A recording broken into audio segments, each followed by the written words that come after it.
चलिए बच्चों, आज से हम आपको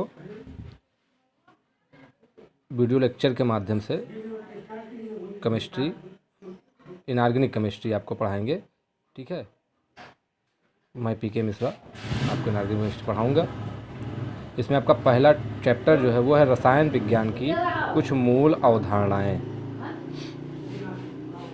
रसायन विज्ञान की कुछ मूल अवधारणाएं। ठीक, अब इसमें सबसे इम्पॉर्टेंट आपके लिए वो है मोल। एक चीज़ आप ये भी ध्यान रखिए कि आपका 30% सिलेबस जो है वो कम कर दिया गया है, तो कुछ चीज़ें इसमें से हटा दी गई हैं जो आपके सिलेबस में है। मैं उन्हीं चीज़ों को आपको पढ़ाऊंगा। आपको वीडियो दे रहा हूँ, आप इससे नोट्स बना लीजिएगा, बढ़िया से नोट्स बनाइए और उससे आपकी तैयारी बढ़िया से हो जाएगी। ठीक है, चलिए अब हम अब बात करते हैं टॉपिक की।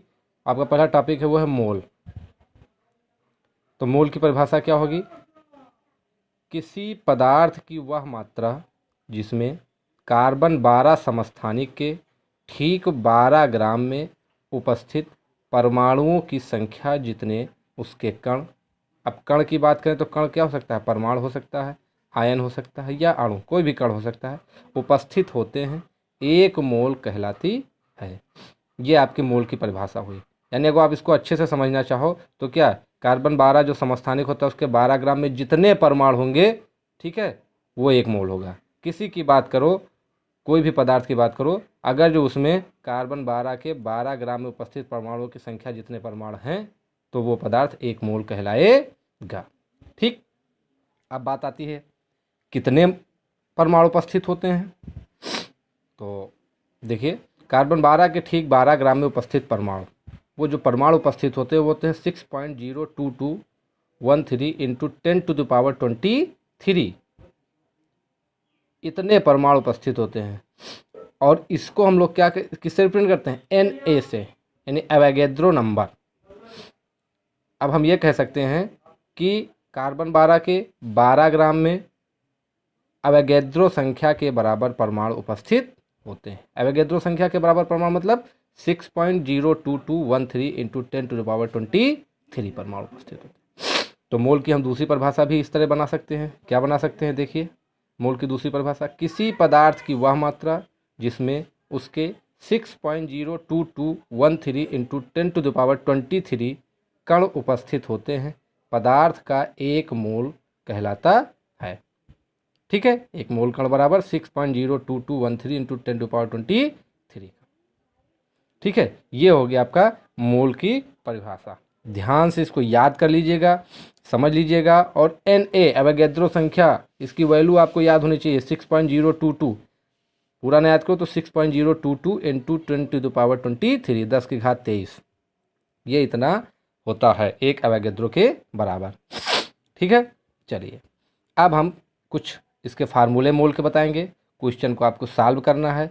मोल के क्वेश्चन आप कैसे सॉल्व करोगे उसके बारे में बताएंगे। तो हमने देखिए यहाँ पे नोट लगा दिया है। नोट फर्स्ट नोट क्या है कि किसी पदार्थ की मात्रा अर्थात पदार्थ के मोलों की संख्या n और उसमें उपस्थित कणों की संख्या कैपिटल N में निम्न संबंध होता है। अगर जो आपको मोल निकालना है और आपको पदार्थ के मोल या पदार्थ के कण आपको दिए हैं तो आप कैसे निकालोगे?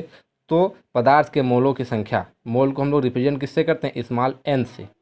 मोल को रिप्रेजेंट करते हैं स्मॉल n से।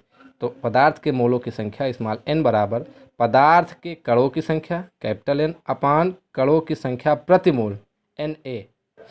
कणों की संख्या प्रति मोल कितनी होती है? Na, यानी और Na की वैल्यू क्या होती है? 6.022 इंटू 10⁻23। तो मोल की फार्मूला हम एक बना दें यहाँ पे, तो क्या होगा? N equal to N upon Na। Mole बराबर capital N upon Na। Capital N क्या है? पदार्थ के कणों की संख्या, और Na आपको एवोगैड्रो नंबर है जिसकी हमने यहाँ पे वैल्यू रख दी 6.022 इंटू 10⁻23। ठीक है, यानी अगर जो आपको पदार्थ के कणों की संख्या दी गई है तो आप आसानी से मोल निकाल सकते हो। अगर जो आपको मोल दिया गया है और आपसे पदार्थ के कणों की संख्या पूछी गई तो आप आसानी से निकाल सकते हो। ठीक है, ये आपका हुआ पहला मोल निकालने का फार्मूला, सूत्र हो गया। ठीक है, दूसरा देखते हैं। दूसरा फार्मूला क्या है? किसी पदार्थ के मोलों की संख्या और पदार्थ के भार में निम्न संबंध होता है। पदार्थ के मोलों की संख्या n किसके बराबर होता है? पदार्थ के मोलों की संख्या n बराबर पदार्थ का भार, यहाँ WT हमने लिख दिया यानी वेट, अपान पदार्थ का अणुभार यानी मालिकुलर वेट। ये आपका सूत्र हो गया दूसरा, n बराबर वेट अपान मालिकुलर वेट। ठीक है, कुछ तत्वों के हम मालिकुलर वेट आपको यहाँ पे दे रहे हैं, इनको आप नोट कर लीजिए और याद कर लीजिए, क्योंकि ये आपके क्वेश्चन में बार बार आएंगे, इनका आपको मालिकुलर वेट निकालना पड़ेगा। ठीक है, जैसे हाइड्रोजन का मालिकुलर वेट कितना होता है 1। अच्छा, जो अणुभार होता है इसी को हम लोग मोलर द्रव्यमान भी कहते हैं।